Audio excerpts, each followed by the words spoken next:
Saudara, upaya perlawanan Peggy Setiawan dalam sidang pra-peradilan terus berlangsung. Sidang pra-peradilan ini dilanjutkan dengan agenda mendengar jawaban dari Polda Jawa Barat. Peggy dan polisi sama-sama mengklaim memiliki bukti yang kuat. Pihak Peggy mengklaim memiliki bukti kuat yang bisa membuatnya bebas. Sedangkan polisi dalam hal ini Polda Jawa Barat juga mengklaim telah memiliki bukti untuk menjadikan Peggy sebagai tersangka dalam kasus pembunuhan Vina dan Eki.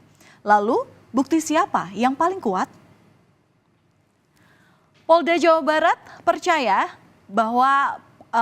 diri untuk bisa menolak seluruh dalil gugatan yang diajukan oleh Peggy Setiawan di sidang pra-peradilan. Mereka berdalih penetapan tersangka ini sesuai dengan prosedur hukum. Dalam jawabannya, tim hukum Polda Jawa Barat ini menyebut penetapan Peggy sebagai tersangka ini sudah sesuai prosedur dan sah secara hukum. Selain itu, tim hukum Polda Jawa Barat menyatakan gugatan pra-peradilan Peggy Setiawan sudah memasuki materi pokok perkara sehingga beberapa poin yang dibacakan Peggy dalam pra-peradilan tersebut sudah memenuhi aspek formil proses penyidikan perkara.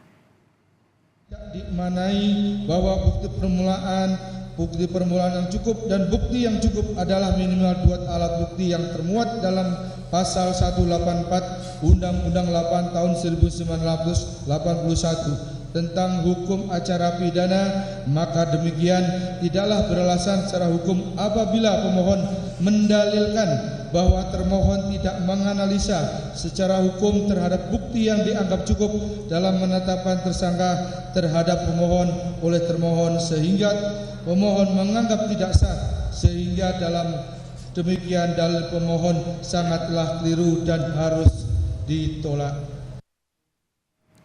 Selain menolak dalil gugatan Peggy Setiawan, Polda Jawa Barat juga meminta hakim untuk menolak permohonan pra-peradilan seluruhnya. Pemohon tanpa melihat materi perkaranya, karena pembahasan materi perkara hanya dapat dilakukan pembelaan dalam persidangan pokok perkaranya. Bahwa berdasarkan fakta-fakta hukum sebagaimana didalilkan di atas, bahwa tindakan kepolisian yang dilakukan termohon berupa penetapan tersangka, penangkapan, penggeledahan, penyitaan, dan penahanan terhadap tersangka atau pemohon adalah merupakan tindakan yang sah. Menurut hukum, karena sudah sesuai dengan prosedur yaitu telah memenuhi syarat formil dan material serta dalam kapasitasnya melaksanakan perintah undang-undang sesuai dengan kewenangannya, maka dengan demikian termohon yang telah melakukan penetapan tersangka saudara Peggy Setiawan alias Peron bin Rudi Irawan pemohon adalah tidak bertentangan hukum sehingga sah menurut hukum. Maka berdasarkan dalil-dalil dan alasan tersebut di atas, termohon memohon kiranya Yang Mulia Hakim yang memeriksa dan mengadili perkara pra-peradilan ini berkenan untuk memutuskan sebagai berikut. Dalam perkara 1, menolak permohonan pra-peradilan dari pemohon untuk seluruhnya. 2, menyatakan bahwa penetapan pemohon sebagai tersangka adalah sah menurut hukum. 3, menghukum pemohon pra-peradilan untuk membayar biaya yang timbul dalam perkara ini. Atau apabila hakim berpendapat lain, maka dalam peradilan yang baik mohon putusan yang seadil-adilnya et aquo bono. Penolakan dalil gugatan yang dilakukan Polda Jawa Barat ini tentu bukan tanpa alasan. Polda Jawa Barat mengklaim mereka memiliki 3 alat bukti yang digunakan untuk mempertersangkakan Peggy Setiawan dalam kasus pembunuhan Vina dan Eki. 3 bukti itu yakni keterangan saksi, kemudian keterangan ahli, dan yang terakhir adalah bukti surat. Namun polisi tak menyampaikan secara detail terkait 3 bukti itu. Tim hukum Polda Jawa Barat juga mengungkapkan hasil pencocokan wajah oleh ahli Inavis di atas 90% identik. Sementara pihak kuasa hukum mempertanyakan terkait foto Peggy Setiawan. Mereka menyebut polisi di tahun 2016 sudah mendatangi rumah Peggy dan mengambil foto, namun foto Peggy tak ditampilkan dalam daftar pencarian orang. Wajah menggunakan metode face comparison 1:1 dengan hasil di atas 90% identik, yaitu membandingkan foto wajah barang bukti dengan foto wajah dari hasil pencarian ke database Dukcapil. Hasil identifikasi wajah didapatkan kemiripan di atas 90% identik dengan data demografi dan biometrik. Perbandingan 12 titik persamaan sidik jari sesuai antara sidik jari dari AK23 dan dari database KTP elektronik Dukcapil. Di dalam jawaban pihak termohon menegaskan bahwa DPO itu telah dibuat pada tahun 2016. Ironisnya 2016 mereka sudah membuat, kemudian di 2016 juga mereka sudah datang ke rumah pemohon, dalam hal ini Peggy Setiawan, mengambil foto. Tapi yang kita tangkap bahwa di dalam daftar pencarian orang sama sekali tidak pernah dicantumkan foto. Tak hanya itu, saudara, polisi beberapa waktu lalu telah melakukan pemeriksaan psikologi Peggy Setiawan. Hasilnya pun dibacakan dalam sidang pra-peradilan kemarin. Polisi bilang hasil pemeriksaan psikologi menyatakan bahwa Peggy ini cenderung berbohong selama pemeriksaan dilaksanakan. Selain itu, polisi menambahkan selama pemeriksaan Peggy ini juga dinilai cenderung menghindari kontak mata dan cenderung gelisah. Bahkan polisi menyebutkan saat ditunjukkan foto korban, sempat terjadi perubahan emosi pada diri Peggy. Selama pemeriksaan, Peggy kerap memegang dan menggaruk tangan, serta menggaruk kepala setiap merespon pertanyaan. Kontak mata kurang terjaga atau cenderung menghindari kontak mata dan terlihat gelisah. 4. Bicara. Dalam komunikasi, Peggy memerlukan waktu untuk merespon pertanyaan yang disampaikan pemeriksa. Ia juga sering menjawab tidak tahu, terlihat kebingungan, serta menyampaikan informasi dengan kalimat singkat dan terbata-bata. Bahwa dalam diri Peggy Setiawan ada sikap kecenderungan untuk berbohong atau menutupi kejadian yang sebenarnya dan manipulatif, karena ditemukan beberapa perbedaan cerita antara Peggy Setiawan dengan ayah kandungnya pada saat ditanyakan tentang peristiwa yang sama di antara keduanya.